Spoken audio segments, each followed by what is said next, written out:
హిందూ సమాజం హిందూ బంధువులందరూ కూడా ఆలోచించాల్సినటువంటి విషయాలు ఈ దేశంలో దేశ ప్రజల ముందు చాలా కళ్ళ ముందు స్పష్టంగా కనబడతా ఉన్నాయి. అయినా మనకెందుకులే, మనకేం జరుగుతుంది అనేటువంటి రీతి లోపల అటు ప్రభుత్వ యంత్రాంగం ఇటు సమాజంలో ఉన్నటువంటి వివిధ వ్యవస్థలు పనిచేస్తున్నాయి. కాబట్టి కొన్ని సంఘటనలు విన్నప్పుడు, కొన్ని సంఘటనలు చూసినప్పుడు బాధ అనిపిస్తూ ఉంటుంది.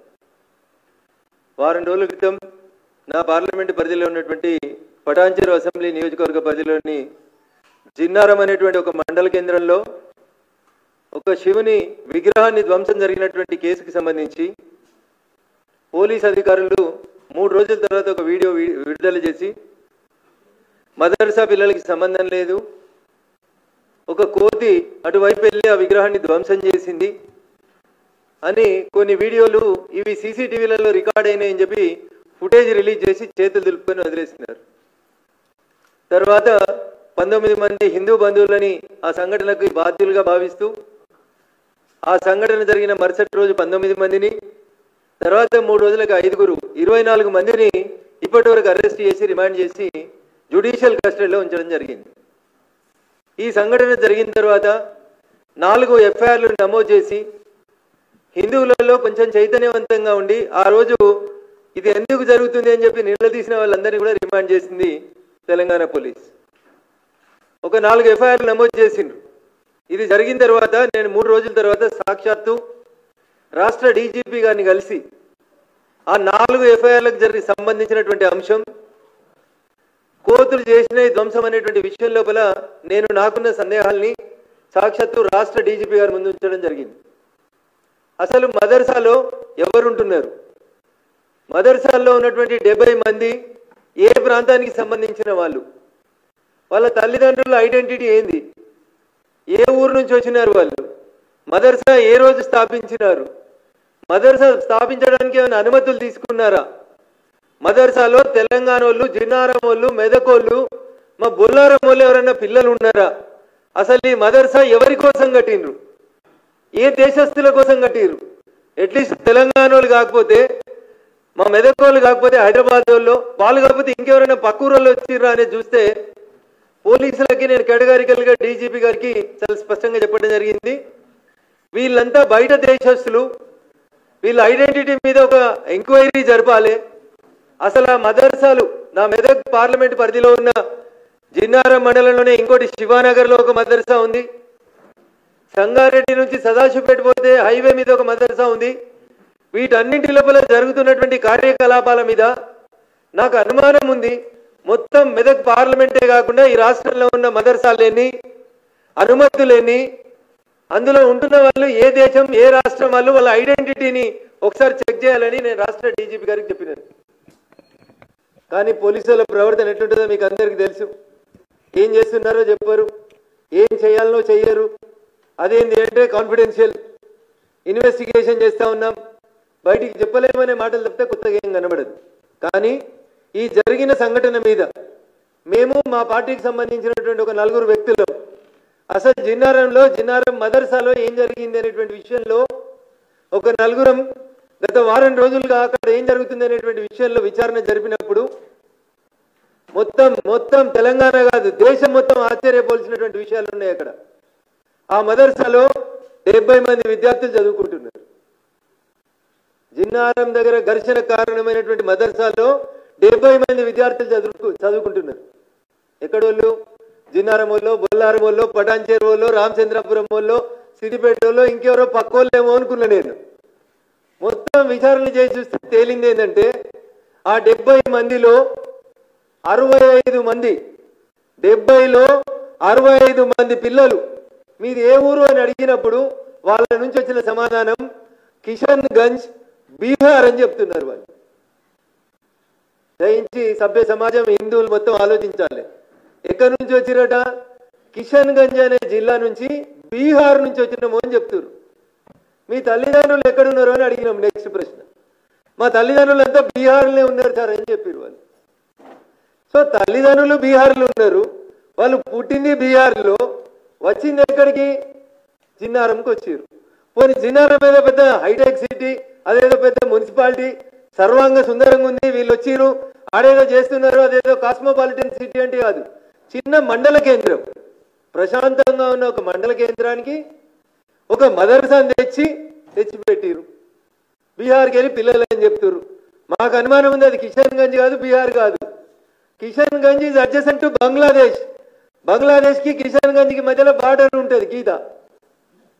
వీళ్ళంతా పేరు కిషన్ గంజ్ అని చెప్తారు కానీ వీళ్ళ దగ్గర ఒక ఆధారం కానీ తల్లిదండ్రుల గురించి కానీ వాళ్ళు సరైన సమాచారం చెప్తలేరు.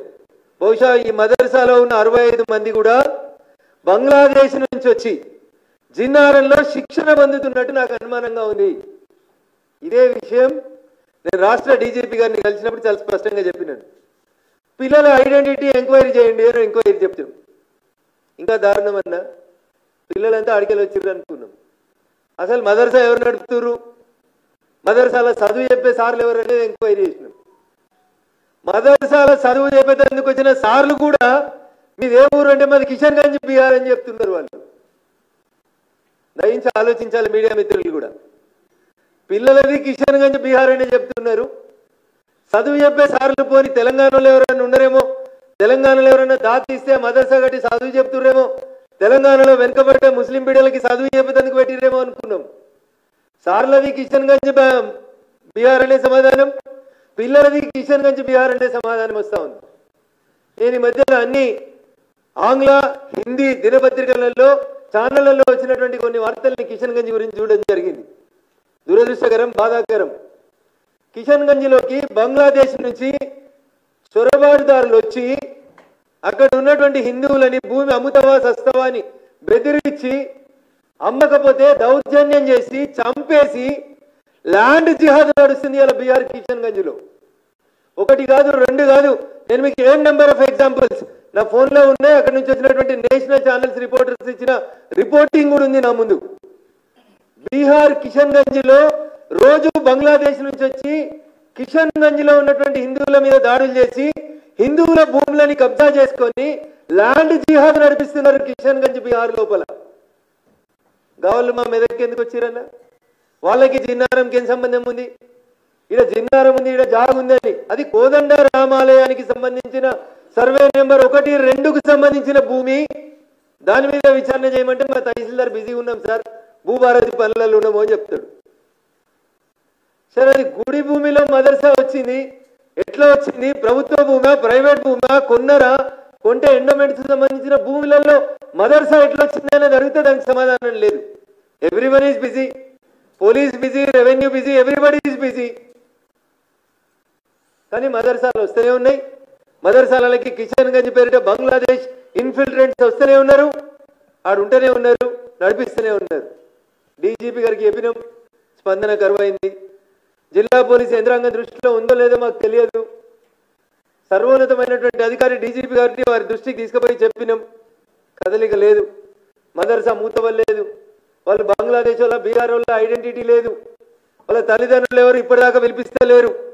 టీచర్లు బీహార్కి వెళ్ళి రావాల్సిన అవసరం ఏముంది? ఎంక్వైరీ లేదు. అది కోదండ రామస్వామి దేవాలయానికి సంబంధించిన భూమి అవునా కాదా? సర్వే నెంబర్ 192లో ఉందా లేదా ఈ మదర్సా? దాని మీద విచారణ లేదు. మదర్సాకు అనుమతి ఉందా లేదా తెలియదు. మదర్సాలో ఇంతకుముందు చదువుకున్న విద్యార్థుల డీటెయిల్స్ ఏంటంటే ఆ డీటెయిల్స్ లేవు. సో నేను స్ట్రేట్గా ఈ రాష్ట్ర విద్యాశాఖ మంత్రి ఎలియాస్ రాష్ట్ర ముఖ్యమంత్రి గారికి ఒక ఉత్తరం మీ ద్వారా ఈరోజు పంపదలుచుకున్నాను. అసలు ఈ రాష్ట్రంలో ఉన్న మదర్సాలు ఎన్ని? మదర్సా పెట్టడానికి ఎవరైనా అనుమతి ఇస్తున్నారా? అనుమతి లేకుండా పెడుతున్నారా? అట్లీస్ట్ విద్యాశాఖ అనుమతి అన్న తీసుకుంటుందా? మదర్సా తీసుకోదా? రెవెన్యూ యంత్రాంగం, జిల్లా కలెక్టర్ ఏమైనా మదర్సా కట్టేటప్పుడు పర్మిషన్ ఇస్తాడా, ఇయ్యడా? ఎవరు వీళ్ళు? మదర్సా నడుపుతున్నది ఎవరు? మదర్సాలో చదువుకుంటున్నది ఎవరు? ఇంతకుముందు చదువుకున్నటువంటి మదర్సాలో చదువుకున్నటువంటి విద్యార్థులు ఎక్కడికి పోయినరు, ఏం చేస్తున్నారు వాళ్ళు? దీనికి సంబంధించి ఏమైనా డీటెయిల్స్ ఉండాలా వద్దా? ఇగో ఇది ఇవాళ తెలంగాణ సమాజం ముందు నేను ఉంచదలుచుకున్నటువంటి ప్రశ్న. మదర్సాలలో విచారణ జరుగుతలేదు, మదర్సాలో విద్యాబోధన జరుగుతలేదు. నేరుగా చెప్తా ఉన్నా, మదర్సాల్లో పాకిస్తాన్, బంగ్లాదేశ్, రోహింగ్యాలని ఇట్లాంటి వాళ్ళని తెచ్చి మదర్సా అయితే ఎవరు ముట్టుకోరని ఆ మదర్సాలలో ఆశ్రయాలు ఇచ్చి ఆ మదర్సాలలోంచే ఇట్లాంటి ఉగ్రవాద ముఖాల్ని తయారు చేస్తా ఉన్నారు అనేదే ఈరోజు తెలంగాణ సమాజం ఆలోచించాల్సినటువంటి అవసరం ఉంది. మదర్సాల 2 రేకులు వీకేసిరు, మదర్సా గేట్ వీకేసిరు. కాబట్టి మిమ్మల్ని అందరినీ రిమాండ్ చేస్తున్నటువంటి జిల్లా పోలీసులకి, తెలంగాణ పోలీసులకి నేను అడిగేటువంటి విషయం ఒక్కటే, ఆడున్నదే చొరబాటుదారులు, ఆడున్నదే తప్పుడు వ్యక్తులు, ఆడున్నోళ్ళే ఐడెంటిటీ లేనటువంటి వ్యక్తులు. First enquiry about their identity. 10 ఏళ్ల పిల్లడు, 12 ఏళ్ల పిల్లడు తల్లిదండ్రులు వదిలి జిన్నారంకి వచ్చి మదర్సాలో ఎందుకుంటున్నాడు? ఏం చేస్తున్నాడు? ఏం చదువు చెప్తున్నారు మదర్సా లోపల? ఉర్దూ మీడియం చదువు చెప్తున్నారా? 1వ తరగతి చదువుతున్నారా? వాళ్ళకి మదర్సా ఇచ్చే స్టడీ సర్టిఫికెట్ ఏంది? ఆ సర్టిఫికెట్కి ఉన్నటువంటి వ్యాలిడిటీ ఏంది అనేది చెప్పాలి. ఇప్పుడు ఇది చెప్పకుండా దేశమంతా ఒక రకమైనటువంటి గందరగోళమైన పరిస్థితులలో తయారు చేస్తూ, ప్రశాంతంగా ఉన్నటువంటి పల్లెటూర్లలోకి, ప్రశాంతంగా ఉన్నటువంటి మండల కేంద్రాల సమీపంలోకి మదర్సాలను తీసుకొచ్చి, ఆ మదర్సాల పేరిట ఇతర దేశస్తుల్ని తెచ్చి మదర్సాల్లో ట్రైన్ చేసి, వాళ్ళని తీసుకొచ్చి ఎలక్షన్ కార్డులు, ఆధార్ కార్డులు ఇచ్చి, మీకు ఇంకా ఒక బాధాకరమైన విషయం చెప్తా. నా మెదక్ పార్లమెంట్లో సదాశివపేట అనేటువంటి ఒక మున్సిపాలిటీ ఉంటుంది. అక్కడ బంగ్లాదేశ్ వాళ్ళకి ఎలక్షన్ కార్డు ఇచ్చిరు, బంగ్లాదేశ్ వాళ్ళకి ఆధార్ కార్డు ఇచ్చిరు. ఇంత అన్యాయంగా పోతుంటే ఇదేమన్నా సత్రమా, ఇంకేమైనా అసలు మున్సిపాలిటీయా? ఆఖరికి కంప్లైంట్ చేస్తే పోలీస్ కేసు రిజిస్టర్ అవుతుంది. ఎవరు వీళ్ళంటే బంగ్లాదేశ్ వాళ్ళు. ఎవరు ఇచ్చిర్రంటే అవుట్ సోర్సింగ్ ఆయన ఇచ్చిండు కంప్యూటర్లకు వెళ్ళి. This is the answer. ఇట్లా అవుట్ సోర్సింగ్లు, కంప్యూటర్లకు వెళ్ళి ఎలక్షన్ కార్డులు, ఆధార్ కార్డులు ఇచ్చి బంగ్లాదేశ్లో తెచ్చి సదాశివపేటలో, బంగ్లాదేశ్కి వెళ్ళి కిషన్ గంజ్ పేరిట తెచ్చి జిన్నారంలో పెట్టి, నా పార్లమెంట్లో ఈ మధ్యలో ప్రశాంతంగా ఉన్నటువంటి మెదక్ పార్లమెంట్లో సదాశివపేటలో వినాయకుని విగ్రహం ధ్వంసం అవుతుంది. అదేంటి సార్ అంటే పోలీసు వాళ్ళకి అదే చెప్తారు, గుళ్ళకి ఆవు పోయింది, ఆవు ధ్వంసం చేసింది అని చెప్తారు. అల్కగా సీసీ ఫుటేజ్ వాళ్ళకి నచ్చినంత చూపిస్తారు. ఆవు గుళ్ళకి పోయినప్పుడు చూపించేటువంటి ఒక సీసీ ఫుటేజ్ చూపిస్తారు. ఆవు పోయేట గర్భగుడిలో ఉన్నటువంటి వినాయకుని విగ్రహాన్ని ధ్వంసం చేస్తుందంట. మెదక్లో బక్రీద్ సందర్భంగా కత్తిపోట్లు జరుగుతాయి. ముత్యాలమ్మ గుడిని ధ్వంసం చేస్తారు. అది మదర్సాలో శిక్షణ పొందడానికి వచ్చిన ఆయనే చేస్తాడు. ఈ రాష్ట్రంలో ఉన్న వాళ్ళు ఎవరు కూడా చేయట్లేదు ఈ పనులు. నాకు తెలిసి ఈ దేశంలో ఉన్న వాళ్ళు కూడా కాదని అనుకుంటున్నా నేను. వీళ్ళంతా బహుశా బయట దేశాల నుంచి, బంగ్లాదేశ్ నుంచి, పాకిస్తాన్ నుంచి వచ్చి 10 సంవత్సరాల నరేంద్ర మోడీ గారి అభివృద్ధి ఫలితాలు, పథకాలు ప్రజలకు చేరుతున్నట్టు ఆ సమయం లోపల ప్రశాంతంగా ఉన్నటువంటి దేశ వాతావరణాన్ని కలుషితం చేయడానికే స్థానికంగా ఉంటున్నటువంటి కొంతమంది దుర్మార్గులతో కలిసి ఇట్లాంటి తప్పుడు ఐడెంటిటీ కార్డులను పుట్టించి, మదర్సా ఉంటే మదర్సాలో ఎక్కడ ఇన్స్పెక్షన్ జరగదని, మదర్సా అయితే ప్రార్థనా మందిరం దీనిలోకి ఎవరు రావద్దని కొన్ని తప్పుడు బయానాలు చెప్తూ తప్పుడు వ్యక్తులకి తప్పుడు శిక్షణ ఇస్తూ చేస్తున్నారు. కాబట్టి నేను రాష్ట్ర ముఖ్యమంత్రి రేవంత్ రెడ్డి గారికి రాస్తా ఉన్నా. ఎందుకంటే ఆయన్నే హోంమంత్రి, ఆయన్నే విద్యాశాఖ మంత్రి. మీ డీజీపీ గారి దగ్గరికి పోయి చెప్పొచ్చినాం, నో రెస్పాన్స్. చదువు చెప్పాల్సిన మంత్రిత్వ శాఖకు మంత్రి లేడు. 14-15 నెలల విద్యాశాఖ మంత్రి లేడు. మదర్సాలలో ఏం జరుగుతుందంటే హోంమంత్రిని, విద్యాశాఖ మంత్రిని అడుగుమంటారు. నేను పోయి గూగుల్ అమ్మని అడిగితే గూగుల్ అమ్మ చెప్పింది 2 కూడా ముఖ్యమంత్రి చూస్తున్నాడని. అందుకని మీడియా ద్వారా ఇప్పుడు రేవంత్ రెడ్డి గారికి మేము ఒక ఉత్తరం పంపిస్తా ఉన్నాం. ఈ ఉత్తరంలో స్పష్టంగా అడుగుతున్నాం, ఈ రాష్ట్రంలో ఉన్న మదర్సాలెన్ని, అనుమతించిన మదర్సాలెన్ని, అందులో చదువుతున్నటువంటి విద్యార్థుల తల్లిదండ్రుల డీటెయిల్స్ ఏంది, విద్యార్థులు ఏ రాష్ట్రం లేదా ఏ దేశానికి సంబంధించిన వాళ్ళు, అనుమతి లేని మదర్సాల మీద మీరు ఏ రకమైనటువంటి చర్యలు తీసుకోబోతున్నారు? గౌరవనీయ విద్యాశాఖ మంత్రిగా, గౌరవనీయ హోంశాఖ మంత్రిగా, గౌరవ రాష్ట్ర ముఖ్యమంత్రిగా, డీజీపీ తర్వాత మీకే చెప్పాలి కాబట్టి బహిరంగంగా మీకు ఒక లెటర్ని మా మీడియా మిత్రుల ద్వారా పోస్టు ద్వారా పంపిస్తున్నాను. ముఖ్యమంత్రి గారు, కనీసం దీనికి సమాధానం గల్లీలో ఇవ్వడం ఇష్టం లేకపోతే ఢిల్లీకి వస్తున్నాను విన్నా, ఆ ఢిల్లీ తెలంగాణ భవన్లో ఎన్ని మదర్సాలు ఉన్నాయి, ఏం జరుగుతుందనేది ఒకసారి చెప్పొస్తే బాగుంటుంది. ఎందుకంటే మాట్లాడితే మా తెలంగాణ దేశానికి ఆదర్శం అంటుండు ముఖ్యమంత్రి. మరి మదర్సాలలో బంగ్లాదేశాలను తెచ్చిపెట్టుకోవడంలో కూడా మీరు ఆదర్శం అయితే,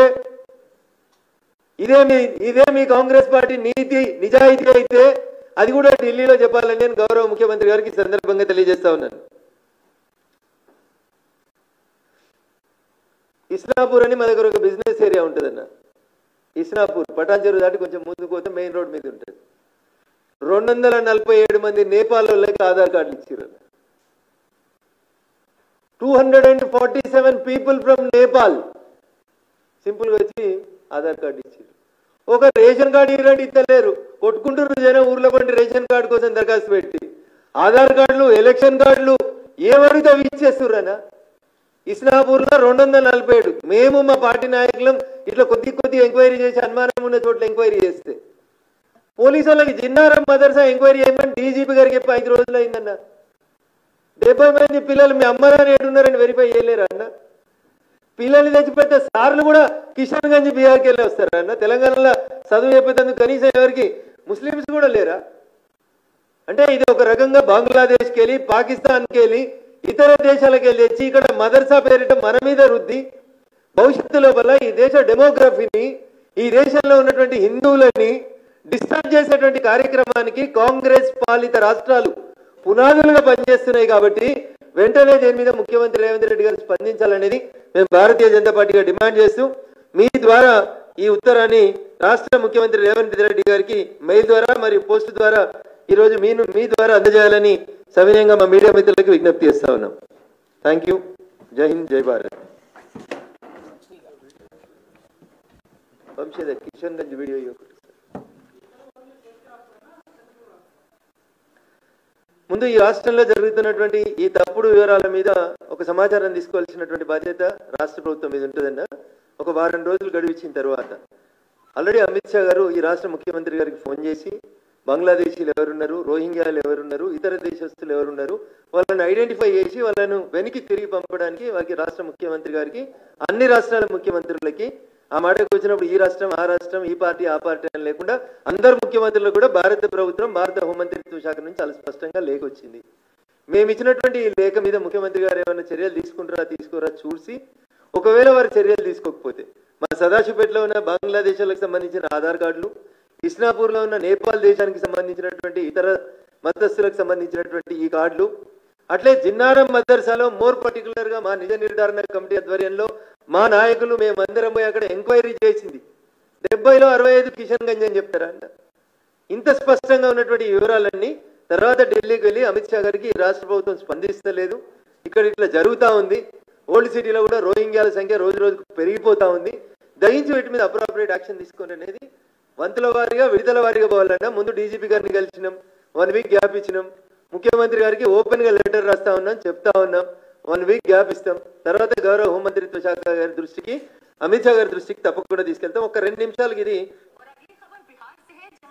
किशनगंज जिला बांग्लादेश बॉर्डर से बहुत ज्यादा दूर नहीं है और इस करीबी की वजह से किशनगंज में बिहार में बांग्लादेशी घुसपैठ करते रहते हैं। किशनगंज में घुसपैठियों ने जमीन जिहाद इस वक्त चला रखा है और जमीन पर कब्जे के लिए बांग्लादेशी घुसपैठिए हिंदुओं को डराने धमकाने से लेकर उनकी हत्या तक भी कर रहे हैं। किशनगंज में घुसपैठियों के जमीन जिहाद पर देखिए हमारी एक्सक्लूसिव रिपोर्ट। बिहार का किशनगंज ये जिला बिहार में बांग्लादेशी घुसपैठियों का सेफ ठिकाना माना जाता है। यहाँ के कई इलाकों में घुसपैठियों का अड्डा है। बांग्लादेश से आने वाले घुसपैठियों को बसाने के लिए यहाँ जमीन कब्जाई जाती है। सरकारी हो या निजी जमीन घुसपैठियों और उनके मददगारों को पसंद आ गई तो किसी न किसी तरीके से जमीन के लिए साजिश रची जाती है। यहाँ बांग्लादेशी घुसपैठिए पहले जमीन पर कब्जा करते हैं, फिर असली मालिक को जान से मारने की धमकी देते हैं। डरा सहमा मालिक लाखों की जमीन कौड़ियों के भाव में बेचने पर मजबूर हो जाता है। I am tagging this video to the Honorable Chief Minister of Telangana also. ఇది రఘునందన్ రావు సొంత కవిత్వంతో చేయలేదు. జిన్నారంలో జరుగుతున్నటువంటి ఎపిసోడ్లో మేము కొంచెం లోపలికి పోతే ఒక కామన్ సిటిజన్గా ఒక పార్లమెంటేరియన్గా నేను ఎంక్వైరీ చేస్తేనే ఇన్ని నిజాలు బయటకు వస్తే ఇంకా పోలీసు వాళ్ళు నిజంగా ఒక హింస జరిగింది అక్కడ సంఘటన జరిగింది అని చెప్పి వాళ్ళు విచారణ చేస్తే ఇంకెన్ని విషయాలు బయటకు వస్తాయి అనేది మీడియా ద్వారా సమాజం ఎక్కడికక్కడ మీ పక్కన ఉన్నటువంటి మదర్సాల పట్ల అలర్ట్గా ఉండండి. కిషన్ గంజ్ అని చెప్తే నాకు బాధ అనిపించింది. కిషన్ గంజ్లో ఏం జరుగుతుందో చూస్తే చాలా ఇబ్బందికరంగా కనబడతా ఉంది. కాబట్టి ఈ రాష్ట్ర ప్రజల్ని చైతన్యవంతం చేసే దిశగా ఈ రకమైనటువంటి ఒక సమావేశాన్ని పెట్టి ముఖ్యమంత్రి గారి దృష్టికి వీటిని తీసుకెళ్లాలనుకోవడం జరుగుతుంది.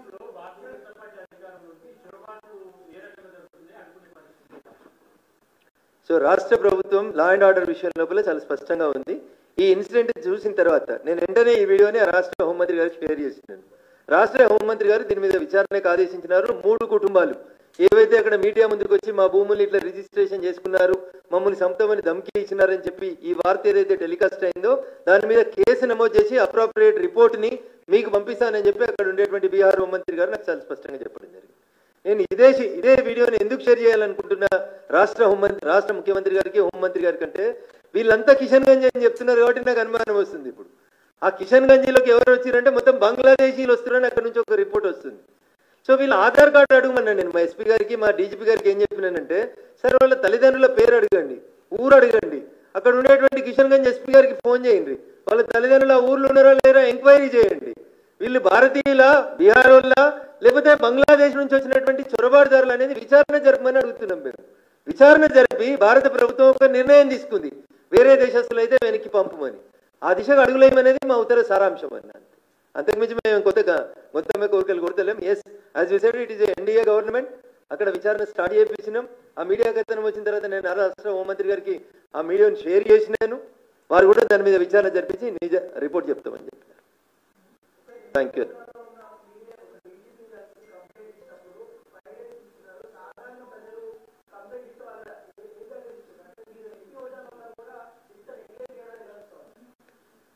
సో దీనికి సమాధానం చెప్పాల్సింది డీజీపీ గారు. బాధ్యతగా నా దృష్టికి ఒక విషయం వచ్చింది, అక్కడ ఒక పొరపాటు జరుగుతుందని తెలిసింది. నేను పోయి చర్య తీసుకోవడము, ప్రజలు పోయి చర్య తీసుకోవడం వల్ల కేసులు నమోదు చేసారు. అక్కడ శివుని విగ్రహం ధ్వంసం చేసిందని చెప్పి తెలిసినప్పుడు ప్రజలు ఆందోళనకు గురై మదర్సా దగ్గరికి పోయి ఒక గేటో దానికి సంబంధించిన ఒక ట్యూబ్ లైట్ వల్కొడితే 4 ఎఫ్ఐఆర్లు నమోదు చేసిండ్రు, 24 మందిని జైలుకి పంపించిండ్రు. అయినా మేమేమనలేదు. డీజీపీ గారి దగ్గరికి వెళ్ళి, సార్ మా మీద చేసినారు, రైట్, మా వాళ్ళు ట్యూబ్ లైట్ పలుకొట్టడం తప్పే అనుకుందాం ఒక్క నిమిషానికి. మా కోరిక ఏంటంటే ఆడున్న విద్యార్థులు ఎవరు ముక్కు పచ్చలారని చిన్న పోరలతోటి లవ్ జిహాద్ పేరిత మత విద్వేషాలని రెచ్చగొడుతూ ప్రశాంతంగా ఉంది సార్ మా జిన్నారం, మా మెదక్ పార్లమెంటు. ఇక్కడ ఇట్లాంటి హింస జరుగుతుంది, విచారణ జరపండి ఏం చెప్పినాం. There is no answer from the DGP. తప్పకుండా మేము చర్య తీసుకుంటాం, ఇంతకుమించి వేరే సమాధానం రాలేదు. బట్ ఈ రోజు దాకా మదర్సాలో ఉన్న పిల్లల తల్లిదండ్రులు పిలిపేయాలి కదా, 5 days అయింది కదా. అక్కడ ఒక క్రైమ్ జరిగిందని మేము ఇంత స్పష్టంగా ఆరోపిస్తున్నాం కదా. మీరే చూపించారు కదా ఈ పిల్లలు కొండ మీదకి పోయిస్తున్నటువంటి వీడియో. అందరు మీడియా మిత్రులు టెలికాస్ట్ చేసిరు జిన్నారం లోపల. వీళ్ళు కొండ మీదకి వస్తుర్రు, కొండ మీదకి పోయి వీళ్ళు ఏం చేసిరు అన్న తర్వాత బ్లాంక్ ఉంటుంది సీసీటీవీ. సో అనుమానాన్ని నేను నా దృష్టికి వచ్చిన ఒక నేరానికి సంబంధించిన అంశాన్ని వారు పోలీసు ఉన్నతాధికారి కాబట్టి వారి దృష్టికి తీసుకెళ్ళాను. ఆ రోజు మీతో కూడా మీడియా మిత్రులతో కూడా మాట్లాడినాను. వారికి కూడా కొంత సమయం ఇవ్వాలి కాబట్టి ఒక 1 week వెయిట్ చేసినాము. No answer, no reply. వస్తలేరు, మదర్సా దగ్గర ఎంక్వైరీ చేస్తలేరు, వాళ్ళ పని వాళ్ళు చేసుకుంటూనే ఉన్నారు. సో ఈ మదర్సాలలో జరుగుతున్న ఇల్లీగల్ యాక్టివిటీస్ మీద, స్టడీస్ మీద ఎవరికైనా నియంత్రణ ఉందా అంటే ఎవరు సపోర్ట్ చేస్తలేరు. ఎవరు సపోర్ట్ చేయకపోతే సపోర్ట్ చేయాల్సింది ఎవరు? ఈ రాష్ట్రానికి ముఖ్యమంత్రిగా బాధ్యత వహించాల్సింది ఇక్కడ మంచి అయినా చెడైనా ఆయనే కాబట్టి రేవంత్ రెడ్డి గారికి ఒక ఉత్తరం పంపిస్తున్నాం. తర్వాత వారు అడిగినట్టు హోంమంత్రి గారి దగ్గరికి పోయి కంటే ముందు ఒకసారి గవర్నర్ గారి దగ్గర కూడా పోయి మా దగ్గరకు వచ్చిన సమాచారం అంతా వారికి ఇస్తాం. సదాశివపేటలో అయిన ఎఫ్ఐఆర్ ఇస్తాం, జిన్నారంలో అయిన ఎఫ్ఐఆర్లు ఇస్తాం, జరిగిన సంఘటనలన్నీ వారికి దృష్టికి తీసుకెళ్తాం. హోప్ దట్ న్యాయం జరుగుతుందని. ఎందుకంటే భారత హోంమంత్రిత్వ శాఖనే క్రిస్టల్ క్లియర్గా అన్ని రాష్ట్రాల ముఖ్యమంత్రులకి స్పష్టమైన ఆదేశాలు ఇచ్చింది. వాళ్ళు యాక్షన్ తీసుకున్నప్పుడు తప్పకుండా ఢిల్లీ హోంమంత్రిత్వ శాఖ దృష్టికి కూడా, కాంగ్రెస్ పాలిత రాష్ట్రమైన తెలంగాణలో నా ఒక్క పార్లమెంటు పరిధిలోనే నా దృష్టికి ఇన్ని విషయాలు వచ్చినాయి, వీటిని భారత ప్రభుత్వం దృష్టికి తీసుకెళ్తున్నాను సార్, అప్రోప్రియేట్ యాక్షన్ తీసుకోండి అంటాం.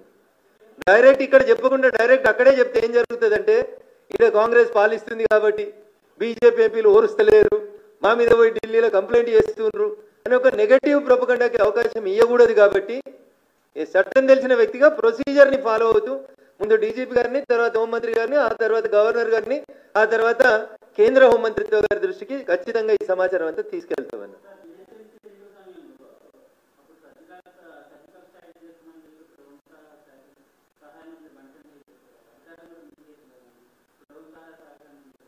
ఇప్పుడు మీరు సర్జికల్ స్ట్రైక్ హైదరాబాద్లో ఓల్డ్ సీట్లో చేయాలని కోరుకుంటున్నారా?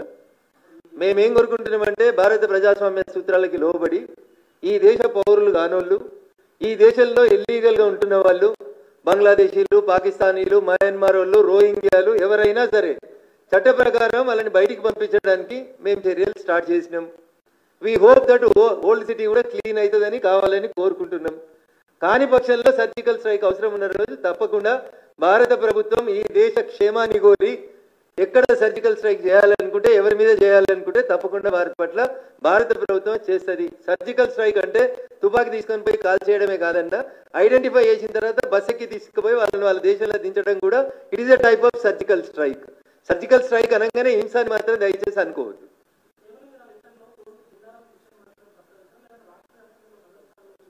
నేను డీజీపీ గారితో మాట్లాడినప్పుడు నా పార్లమెంట్లో జరిగిన అంశాలు నా దృష్టికి వచ్చినాయి.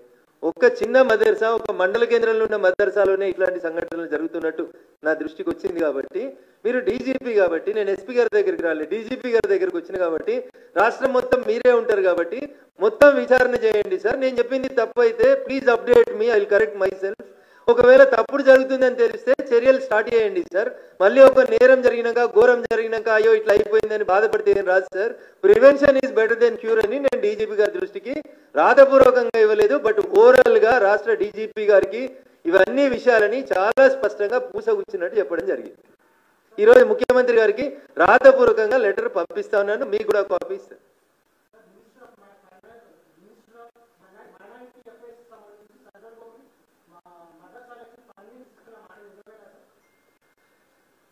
అనుమతి పొందినటువంటి మైనార్టీ ఇన్స్టిట్యూషన్స్ కి భారత ప్రభుత్వం ఫండింగ్ చేసేటువంటి మాట వాస్తవం.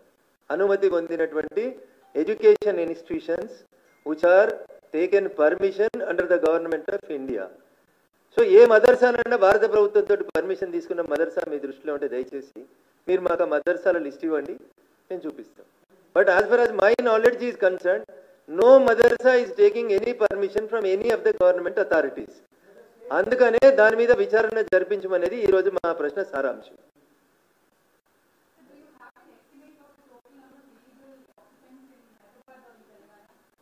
So my point is, I am straightly coming on one madrasa where the incident happened in my parliament constituency, that is Jinnaram Mandal headquarters. There only we inquired.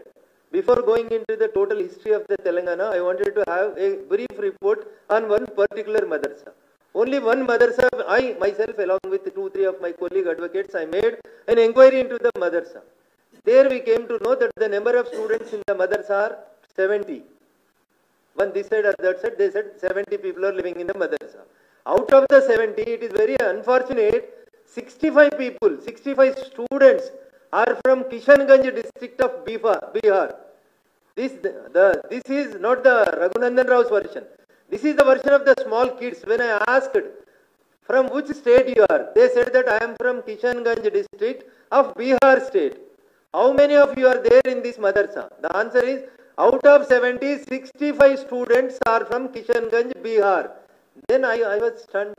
Why the people from Kishanganj came to Jinnaram?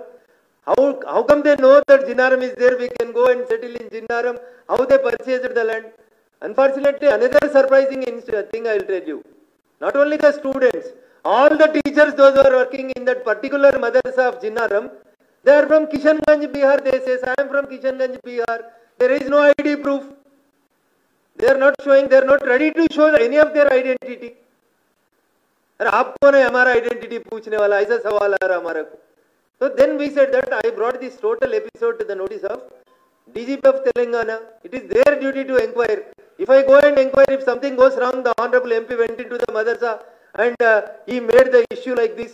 It is not his duty. The police will perform the duty. So I informed the DGP and I said him, in only one madrasa, when this came to my notice, more particularly, I am naming a district of Kishanganj of Bihar, where the infiltration from Bangladesh is going on and the demography of the Kishanganj is being disturbed.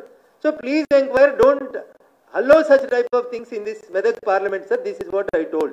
So as one of my friend is asking about the old city and the issue, there are an expectation of 5 to 6 lakhs of Rohingyas and Bangladeshis and other states, illegal immigrants into the state of Telangana. That is what we are trying, and we are putting whatever the results and whatever the things which came to our notice, immediately we are bringing it to the notice of the district SPs. Like that, I came to a notice of case of Sadashivpet municipality, where Bangladesh has obtained Aadhaar card. This is very unfortunate. Subsequently, the municipal commissioner went and filed a complaint. When we raised an objection, a criminal case is registered against whom? A computer operator. Who is that operator? He is an outsourcing employee.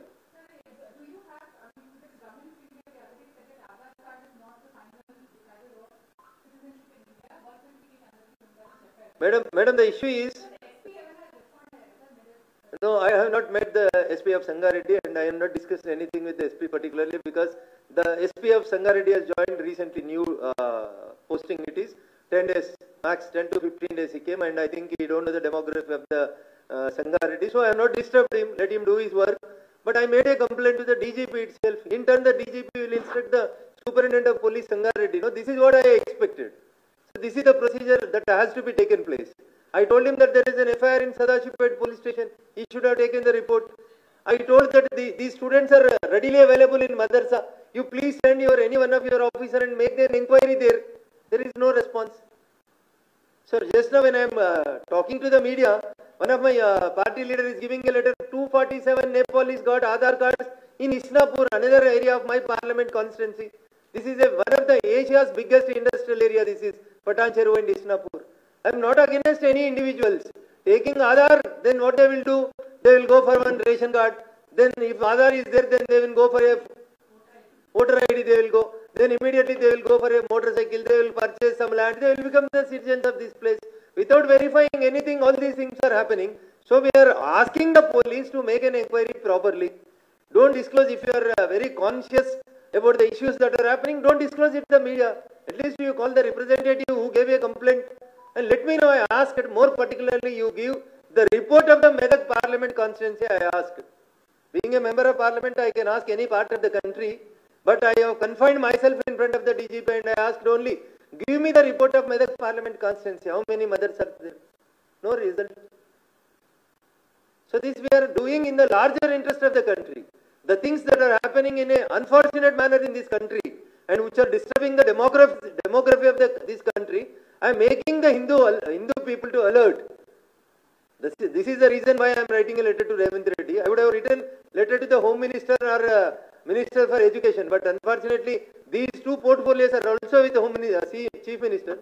So that is the reason I am writing a letter to the Revanth Reddy, the Chief Minister of Telangana. Thank you.